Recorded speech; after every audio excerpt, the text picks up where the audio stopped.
Hello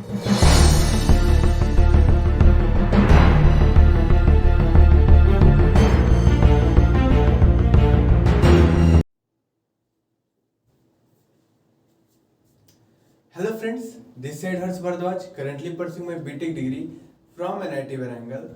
Welcome you all into another amazing sessions of Code India. आज के इस video में हम लोग एक बहुत ही इंपॉर्टेंट टॉपिक को डिस्कस करने जा रहे हैं जिसका नाम है डायनेमिक प्रोग्रामिंग। अगर आप ZIO के पेपर को सॉल्व कर रहे हैं या हम हमारे ZIO के PYQ सीरीज को सॉल्व कर रहे हैं तो आपको इस बात का अंदाजा होगा कि बीते कुछ सालों में लगभग हर एक साल इस टॉपिक से क्वेश्चन आता ही आता है। ओके, केवल ये ZCO के लिए ZIO के लिए नहीं इंपॉर्टेंट है बल्कि ये INOI के लिए भी इंपॉर्टेंट है, IOI के लिए इंपॉर्टेंट है। और अगर आप आगे जाकर किसी अच्छे कंपनी के लिए काम करना चाहते हैं या कॉम्पिटिटिव प्रोग्रामिंग में पार्टिसिपेट करना चाहते हैं या कॉम्पिटिटिव प्रोग्रामिंग को करना चाहते हैं तो आप बिना इस टॉपिक के इन सारे काम में से कोई भी काम नहीं कर पाएगा। ओके, तो आप अगर प्रोग्रामिंग सीख रहे हैं, अगर आप कोडिंग कर रहे हैं, अगर आपको किसी मल्टीनेशनल कंपनी में जॉब भी लेनी है तो आप बिना इस टॉपिक के हेल्प के आप वो काम नहीं कर सकते। ओके, तो अगर आप इस चैनल पर पहली बार आए हैं तो प्लीज इस चैनल को सब्सक्राइब कर दीजिएगा और बेल नोटिफिकेशन आइकन को हिट कर दीजिएगा ताकि ऐसी कोई भी इंपॉर्टेंट वीडियो आपसे मिस ना हो पाए और हर एक अपडेट आप तक पहुंचती रहे। ओके, तो डायनेमिक प्रोग्रामिंग के लिए एक बहुत ही फेमस कोटेशन है यार कि अगर कोई अपने पास्ट को याद नहीं रख सकता है तो वो डिजर्व करता है कि उसका पास्ट उसके साथ फिर से रिपीट हो। दैट मीन्स अगर आप अपनी गलतियों से सीख नहीं पा रहे हैं, अगर आपने पीछे में क्या क्या गलतियां की, अगर आपको वो चीजें याद नहीं रहती हैं तो आप लायक हो कि आप उन गलतियों को फिर से फेस करो, उन गलतियों को फिर से करो और जो भी आपको कष्ट हुए वो आपको फिर से हो। ओके, एक बहुत बड़े फिलोसफर है यार ओशो, जिनको कि मैं पर्सनली फॉलो करता हूँ। वो भी कहते हैं कि हमारे लाइफ पे जो भी प्रॉब्लम्स आती है ना वो हमें कुछ एक लेसन सिखाने के लिए आती है। जब तक वो लेसन हम नहीं सीखते हैं तब तक वो मुसीबत आते रहती है। इनफैक्ट अगर जो हम लेसन सीखे अगर आगे जाकर हम उस लेसन को भूल जाते हैं तो हम फिर से उसी प्रॉब्लम में पड़ जाते हैं जिस प्रॉब्लम में पहले पड़े थे। तो ये बेसिकली एक डायनेमिक प्रोग्रामिंग का ही रूल नहीं है, ये पूरे नेचर का रूल है कि अगर आपके पास्ट में जो कुछ भी हुआ है अगर आप उस चीज को कंप्लीटली भूल जाते हैं तो इस बात की चांसेस काफी बढ़ जाती है कि जो मिस्टेक आपने पास्ट में करा था उसी मिस्टेक को आप फिर से दोहराएं। ओके, तो चलिए अब हम इस इंपॉर्टेंट टॉपिक को शुरू करते हैं।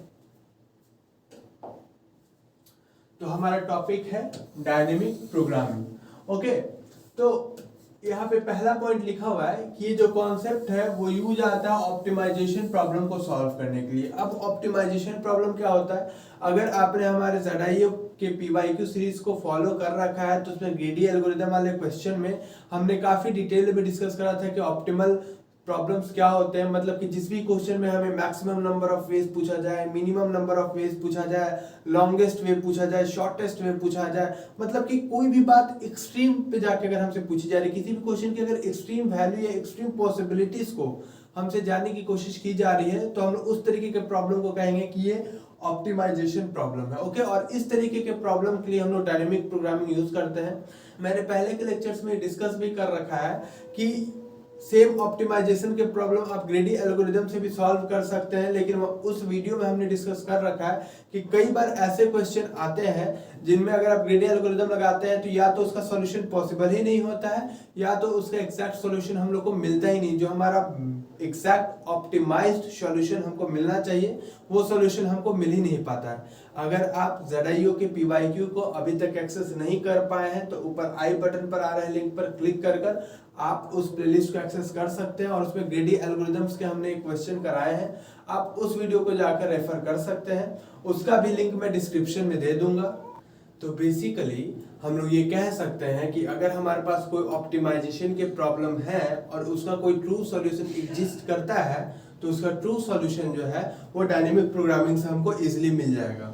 ओके, अगर वो सॉल्यूशन एग्जिस्ट करता है तो वो हमको डायनेमिक प्रोग्रामिंग को यूज करके जरूर मिल जाएगा। ओके, हो सकता है कि ग्रेडी एल्गोरिथम फेल कर दे या और सारे एल्गोरिथम फेल कर दे, बट डायनेमिक प्रोग्रामिंग का जो हमारा एल्गोरिथम है वो फेल नहीं करेगा। ओके, तो चूंकि ये इतना इंपॉर्टेंट कंसेप्ट है तो अब समझते हैं कि इस कंसेप्ट को लगाने के लिए क्या क्या स्टेप्स हम लोगों को फॉलो करना चाहिए। तो पहला स्टेप ये है कि जो हमारे पास बड़ा प्रॉब्लम दिया हुआ है ना उसको हम लोग डिफरेंट छोटे छोटे प्रॉब्लम सब प्रॉब्लम्स में तोड़ ले। मतलब कि जो भी हमारे पास जो कॉम्प्लेक्स प्रॉब्लम दी हुई है ना, उस प्रॉब्लम को हम लोग सिंपलर सब प्रॉब्लम में तोड़ ले, क्योंकि हो सकता है कि कॉम्प्लेक्स प्रॉब्लम को सॉल्व करने में हमको काफी कठिनाइयां आ पा रही हो, लेकिन उस कॉम्प्लेक्स प्रॉब्लम को जब हम लोग सिंपल स्मॉल प्रॉब्लम्स में कन्वर्ट कर लेते हैं तो स्मॉल सब प्रॉब्लम्स को हम लोग काफी इजीली सॉल्व कर सकते हैं। ओके, तो हम लोग को क्या करना है कि उसको सिंपलर सब प्रॉब्लम में कन्वर्ट कर देना, और फिर ये जो सब प्रॉब्लम्स हैं, ये जो हम लोग सब प्रॉब्लम सिंपल सब प्रॉब्लम्स में ब्रेक किए हैं, तो उन सब प्रॉब्लम्स का ऑप्टिमल सॉल्यूशन, ओके, उन सभी के लिए ऑप्टिमल सॉल्यूशन ढूंढ लें। ठीक है, जो भी हमारे पास सब प्रॉब्लम थे ना, उनका हम लोग ऑप्टिमल सॉल्यूशन निकाल लें। ठीक है, पहले हमारे पास कॉम्प्लेक्स प्रॉब्लम का ऑप्टिमल सॉल्यूशन पूछा जा रहा था। ओके, अब उस कॉम्प्लेक्स प्रॉब्लम को हम लोग बहुत सारे सब प्रॉब्लम में तोड़ दे, जो कि काफी सिंपल होगा। अब उस सिंपल सब प्रॉब्लम्स के हम लोग ऑप्टिमल सॉल्यूशंस को निकाल सकते हैं। तो हम लोग क्या करेंगे कि उसके ऑप्टिमल सॉल्यूशन को निकाल लेंगे, और उसके बाद क्या करेंगे कि जो भी उसका रिजल्ट आया ना, उसको स्टोर कर लेंगे। ठीक है, इस प्रोसेस को कहा जाता है मेमोराइजेशन। ओके, इसी प्रोसेस को हम लोग कहते हैं मेमोराइजेशन। तो जो भी हम लोग सिंपल प्रॉब्लम के ऑप्टिमल सॉल्यूशन को फाइंड किए, उसको हम लोग कहीं ना कहीं स्टोर कर लेंगे, और इस प्रोसेस को कहते हैं मेमोराइजेशन, ताकि जब भी हमें जरूरत पड़े तो हमें दोबारा कंप्यूट ना करना पड़े, हम उस रिजल्ट को रिकॉल कर लें। अब नेक्स्ट स्टेप में यही बोला जा रहा है कि आप जो भी ऑप्टिमल सॉल्यूशन निकाले हैं ना, उसको रीयूज कर लीजिए, ताकि आपको फिर से रिकम्प्यूट ना करना पड़े सेम प्रॉब्लम को। ठीक है, आपने ढेर सारे सिंपल सब प्रॉब्लम के ऑप्टिमल सॉल्यूशन निकाल रखे हैं। अब आगे उनकी कई बार जरूरत पड़ेगी, तो आप क्या करेंगे, जो कि आप मेमोराइजेशन करके सेव कर चुके हैं, आप उसको रीयूज करेंगे, ताकि जो प्रॉब्लम आपने पहले सॉल्व कर रखी है ना, उस प्रॉब्लम को आपको दोबारा सॉल्व ना करना पड़े। ओके, और इसके बाद क्या करना है कि हमें फाइनली जो है कैलकुलेट करना है रिजल्ट ऑफ कॉम्प्लेक्स प्रॉब्लम को। ओके, इसको हम लोग आगे एग्जांपल से भी समझेंगे, लेकिन उससे पहले हम लोग समझ लेते हैं कि किस टाइप के प्रॉब्लम में डायनेमिक प्रोग्रामिंग को हम लोग यूज करते हैं। ओके, तो property of dynamic programming questions, किस टाइप के क्वेश्चन को हम लोग समझेंगे कि ये डायनेमिक प्रोग्रामिंग से सॉल्व होगी। तो वैसे क्वेश्चन जिसमें ओवरलैपिंग सब प्रॉब्लम्स हो, और दूसरा जिसका ऑप्टिमल सब स्ट्रक्चर हो। अब हम लोग एक एक करके इन सारे टर्म को समझते हैं। ओवरलैपिंग सब प्रॉब्लम्स, अब हम लोग थोड़ा समझते हैं कि ओवरलैपिंग सब प्रॉब्लम का मतलब क्या होता है। तो जो भी हमारे पास कॉम्प्लेक्स प्रॉब्लम था ना, उसको हम लोग छोटे छोटे सब प्रॉब्लम में तोड़े थे। अब जो सब प्रॉब्लम है जो हमने एक बार सॉल्व कर रखा है, जब हम आगे कॉम्प्लेक्स प्रॉब्लम को सॉल्व करने बढ़ते हैं, तो फिर से उस सब प्रॉब्लम फिर से आ जाता है वहां पर भी। तो हम लोग ऐसे प्रॉब्लम को कहते हैं ओवरलैपिंग सब प्रॉब्लम, मतलब कि एक ही सब प्रॉब्लम बार बार कॉम्प्लेक्स प्रॉब्लम को सॉल्व करने में एक ही सब प्रॉब्लम से जब हम लोग बार बार इनकाउंटर करते हैं, तो उसको हम लोग कहते हैं ओवरलैपिंग ऑफ सब प्रॉब्लम। इसको भी हम लोग आगे एग्जांपल से बहुत अच्छे से समझेंगे। उसके बाद जो सेकंड प्रॉपर्टी है ऑप्टिमल सब स्ट्रक्चर। ऑप्टिमल सब स्ट्रक्चर का मतलब होता है कि अगर कोई कॉम्प्लेक्स प्रॉब्लम का ऑप्टिमल सॉल्यूशन हमको निकालना है, तो अगर हम उसके सब प्रॉब्लम के ऑप्टिमल सॉल्यूशन से कॉम्प्लेक्स प्रॉब्लम के ऑप्टिमल सॉल्यूशन तक पहुंच पाए, अगर कोई ऐसा प्रॉब्लम है जिसके सिंपल सब प्रॉब्लम के ऑप्टिमल सॉल्यूशन के हेल्प से हम लोग कॉम्प्लेक्स प्रॉब्लम के ऑप्टिमल सॉल्यूशन तक पहुंच पाए, तो ऐसे प्रॉब्लम को हम लोग कहते हैं ऑप्टिमल सब स्ट्रक्चर। ओके, तो हम लोग इसका बहुत अच्छे से यूज आगे देखेंगे। ओके, तो हम लोग अगले स्लाइड में बढ़ते हैं।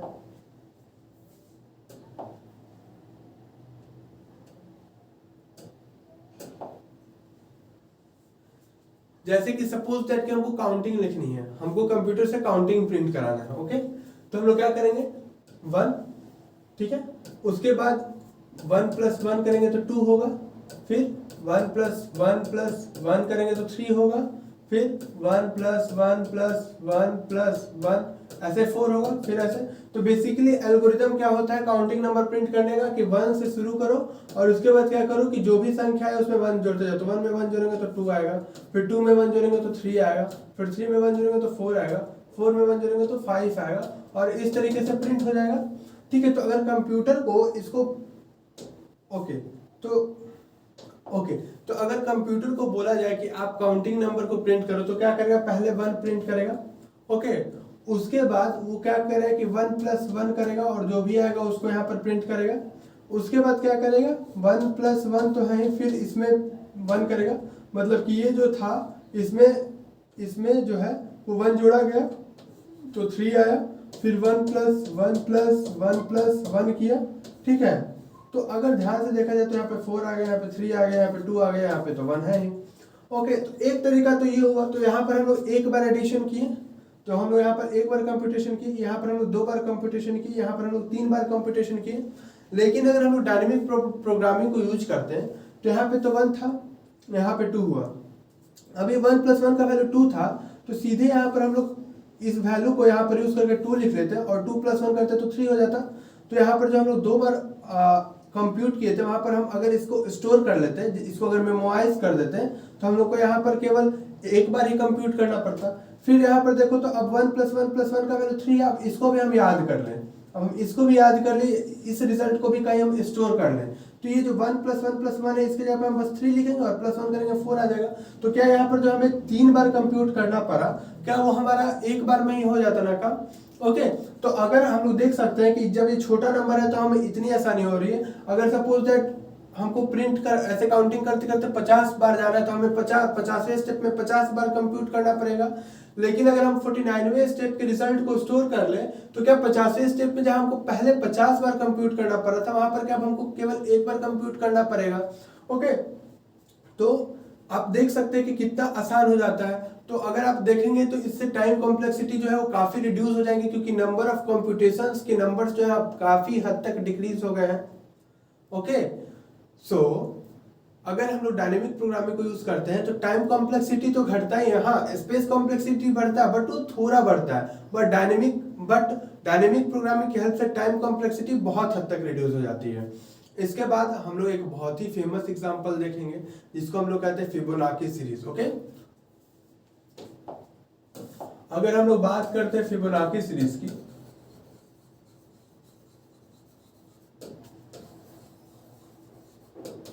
तो ये एक ऐसा सीरीज है जिसका पहला एलिमेंट 0 होता है, दूसरा एलिमेंट 1 होता है।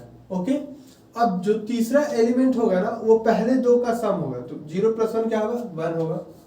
अब जो 3 एलिमेंट होगा, जो चौथा एलिमेंट है ना, वो प्रीवियस 2 एलिमेंट का सम होगा, तो क्या होगा? 1 + 1 2। अब जो ये 5वां एलिमेंट है ना, वो प्रीवियस 2 एलिमेंट का सम होगा, तो इसका और इसका सम क्या होगा? 2 1 3। अब यहाँ पर जो टर्म आएगा, ये अपने पिछले 2 टर्म का सम होगा, तो क्या होगा? 3 2 5। ओके, और ऐसे करते 5 3 8, फिर 8 5 12, और इसी से ऐसे ही बढ़ता जाएगा। ओके, तो जब हमको कंप्यूटर से फिबोनाची सीरीज को प्रिंट कराना होगा, तो हम लोग समझते हैं कि कंप्यूटर कैसे प्रिंट करेगा। इससे पहले अब हम लोग फिबोनाची फंक्शन को समझते हैं। ओके, कि फिबोनाची फंक्शन क्या होता है। तो अगर हम लोग फिबोनाची फंक्शन का बात करें, सपोज दैट कि हम लोग f ऑफ n का डिस्कस करें, suppose that Fibonacci of n को अगर हम लोग बात करें, तो अगर n का वैल्यू 0 हुआ, ओके, तो मतलब कि f0, ओके, f0 का वैल्यू हम लोग देख सकते हैं कि पहला टर्म क्या है? 0 है। तो अगर n का वैल्यू 0 हुआ तो फिबोनाची का वैल्यू 0 होता है। अगर n का वैल्यू 1 हुआ तो फिबोनाची ऑफ 1 क्या होता है? 1 होता है। हम लोग देख सकते हैं फिबोनाची ऑफ 1 क्या है? 1 है। और अगर n का वैल्यू 1 से ज्यादा है तो फिबोनाची ऑफ n का वैल्यू होता है Fibonacci of n - 1 plus Fibonacci of n - 2। Okay, मतलब ये कि अगर हम लोग जनरल बात करें, अगर n जो है वो 1 से बड़ा है, तो फिबोनाची ऑफ n बराबर होता है Fibonacci of n - 1 plus Fibonacci of n - 2। जैसे कि अगर हम लोग n का वैल्यू 5 रखें, तो फिबोनाची ऑफ 5 बराबर होगा Fibonacci of 4 plus Fibonacci of 3। Okay, हम लोग देख सकते हैं कि फिबोनाची ऑफ 5 कहाँ है? 0 1 2 3 4 5, ये फिबोनाची ऑफ 5। ठीक है, तो फिबोनाची ऑफ 5 बराबर क्या? Fibonacci of 4 plus Fibonacci of 2, तो 3 + 2 5 हुआ। तो हम लोग देख सकते हैं कि फिबोनाची ऑफ 5 क्या है? Fibonacci of 4 plus Fibonacci of 3। अब हम लोग थोड़ा और डिटेल में डिस्कस करते हैं। अब हम लोग स्टेप बाय स्टेप प्रोसेस देखेंगे कि अगर कंप्यूटर को फिबोनाची ऑफ 5 को कंप्यूट करना होगा तो वो किस तरीके से करेगा। ओके, तो फिबोनाची ऑफ 5, तो कंप्यूटर तो बोलेगा यार मुझे फिबोनाची ऑफ 5 का तो वैल्यू पता ही नहीं है, मुझे तो बस पता है कि फिबोनाची ऑफ 0 का वैल्यू 0 होता है और फिबोनाची ऑफ 1 का वैल्यू 1 होता है, और मुझे एक बात पता है कि फिबोनाची ऑफ n का वैल्यू होता है Fibonacci of n - 1 plus Fibonacci of n - 2। मुझे तो बस इतनी ही बातें पता है, इसके अलावा तो मुझे कुछ किसी ने बताया ही नहीं। तो मुझे फिबोनाची ऑफ 5 दिया हुआ है, तो मैं इसे तो लिख सकता हूँ ना, Fibonacci of 4 plus Fibonacci of 3।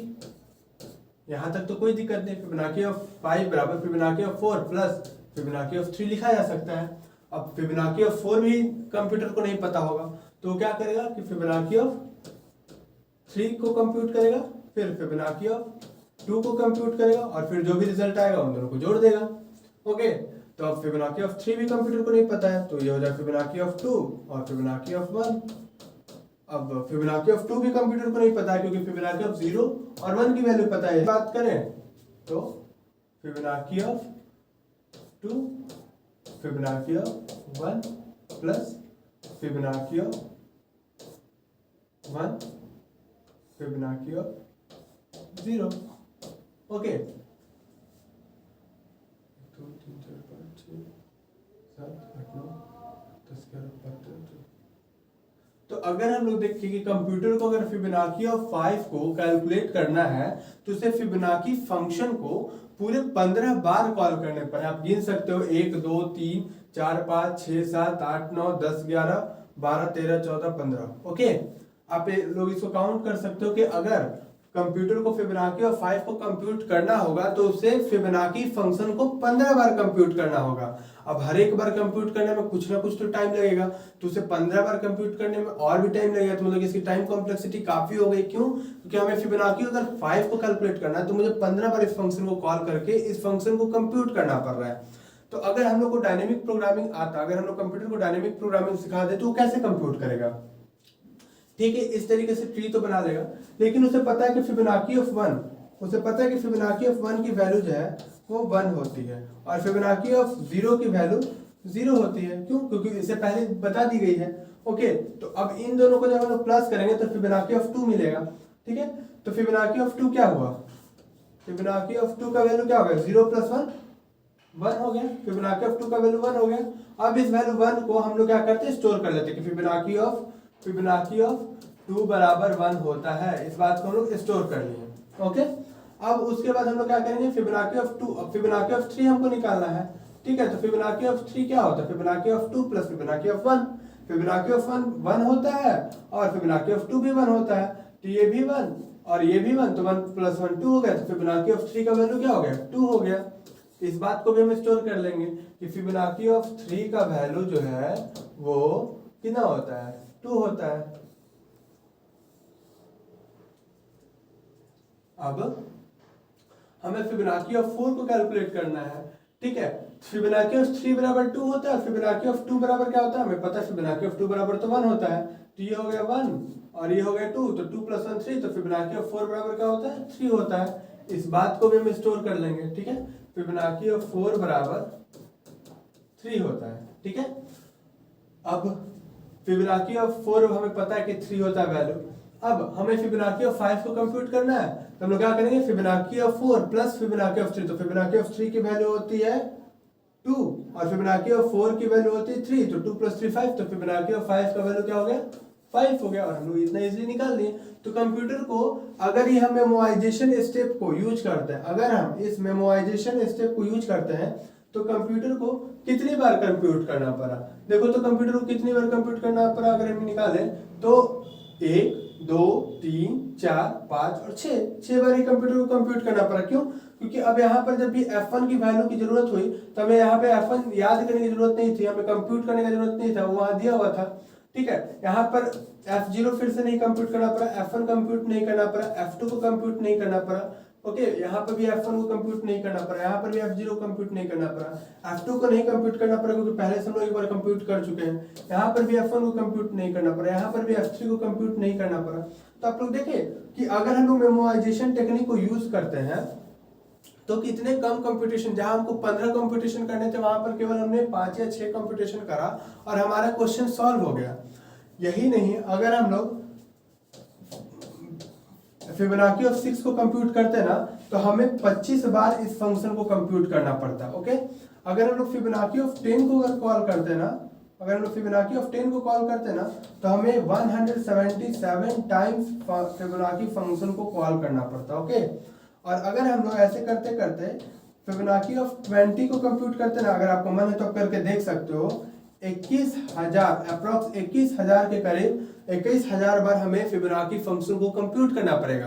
तो कहीं ना कहीं हम लोग देख सकते हैं कि जो फिबोनाची फंक्शन है इसका टाइम कॉम्प्लेक्सिटी, अगर हम लोग डायनेमिक प्रोग्रामिंग को ना यूज करके इसके डेफिनेशन से जाएं, या जो हमारा मेन मेथड है, इस मेथड को क्या कहते हैं, रिकर्सन बोलते हैं। तो अगर रिकर्सन मेथड से हम लोग जाएं तो अगर हम लोग फिबोनाची ऑफ 20 को अगर हम लोग कंप्यूट करने जाए तो हमें 21,000 बार कंप्यूट करना पड़ेगा। तो मतलब कि इस रिकर्सन की जो प्रोग्राम है अगर उस मेथड से जाए तो इसकी टाइम कॉम्प्लेक्सिटी जो है वो अप्रॉक्स 2 का ऑर्डर n आ जाता है। लेकिन अगर हम लोग डायनेमिक प्रोग्रामिंग का यूज करें और जो भी हमारे इंटरमीडिएट रिजल्ट्स आए हैं अगर हम उनको स्टोर करते जाएं, ओके, अगर हम उनको स्टोर करते जाएं तो हमारा जो ऑर्डर है वो अप्रॉक्स n के करीब आता है। हम लोग देख सकते हैं, ठीक है, कि हम लोगों ने कितने चीजों को स्टोर किया। एक तो इसको स्टोर की, 1 2 3 4 5 और 6 वैल्यू को हमने स्टोर किया। तो जब फिबोनाची ऑफ 5 पूछा गया, फिबोनाची ऑफ 5 पूछा गया तो हमने कितने 6 वैल्यू को केवल स्टोर किए। तो अगर हम इसका स्पेस कॉम्प्लेक्सिटी निकाले तो ये लगभग n के करीब है, n के ऑर्डर में है। तो इसका जो कॉम्प्लेक्सिटी है वो क्या है, ऑर्डर ऑफ n है। तो कहीं ना कहीं 2 का पावर n से कॉम्प्लेक्सिटी को हम लोग डिक्रीज करके ऑर्डर ऑफ n कर ली, ये अपने आप में बहुत बड़ी उपलब्धता है। तो आप देख सकते हैं कि डायनेमिक प्रोग्रामिंग ने हमारे प्रॉब्लम को कितना आसान कर दिया। ओके, तो बेसिकली डायनेमिक प्रोग्रामिंग में हम लोग यही काम करते हैं कि जो भी इंटरमीडिएट सब प्रॉब्लम्स का ऑप्टिमल सॉल्यूशन होते हैं उनको हम लोग मेमोराइज कर देते हैं, कहीं ना कहीं स्टोर कर देते हैं, और जब कभी दोबारा जरूरत होती है ना तो हम लोग उसको दोबारा कंप्यूट नहीं करते हैं। चूंकि हमने उसको याद कर लिया है, इसलिए मेमोराइज कर लिया है, इसलिए हम लोग उसको दोबारा यूज कर पाते हैं। और हमने डायनेमिक प्रोग्रामिंग की फिलॉसफी दी थी, वो भी समझ में आ गई होगी कि ऐसा क्यों बोला जाता है कि जिसे अपना पास्ट याद नहीं रहता वो लायक है कि वो उस पास्ट को फिर से रिपीट करे। ठीक है, कि अगर वैल्यू हमें 2 यहाँ याद नहीं होती तो हमें f3 की वैल्यू फिर से कंप्यूट करनी पड़ती है। f3 का मतलब कि f2 f1 f1 f0, ये जो पूरा ट्री है ना, इस ट्री को फिर से कंप्यूट करना पड़ता। तो कहीं ना कहीं अगर हम इस चीज को याद नहीं करते तो हमको फिर से सेम काम करना पड़ता, फिर से सेम सारी मेहनत करनी पड़ती। तो हम लोग देखते हैं कि यहाँ पर डायनेमिक प्रोग्रामिंग का ये जो मेथड है काफी यूजफुल है, काफी हमारे प्रॉब्लम के कॉम्प्लेक्सिटी को डिक्रीज कर देता है, और most of the optimization problem होते हैं और अगर उसका सॉल्यूशन एग्जिस्ट करता है तो हम लोग डायनेमिक प्रोग्रामिंग से उसको इजीली कंप्यूट कर सकते हैं। तो आज के लेक्चर में इतना ही, इसके बाद हम लोग अगले लेक्चर में बाकी डिस्कस करेंगे। अगर आपको इस लेक्चर में कोई भी डाउट रह गई हो तो प्लीज कमेंट बॉक्स में आप कमेंट करके पूछ सकते हैं, आपको जल्द से जल्द रिप्लाई दी जाएगी। अगर ये वीडियो अच्छा लगा तो लाइक करें और अपने फ्रेंड्स के साथ शेयर करें। Thank you.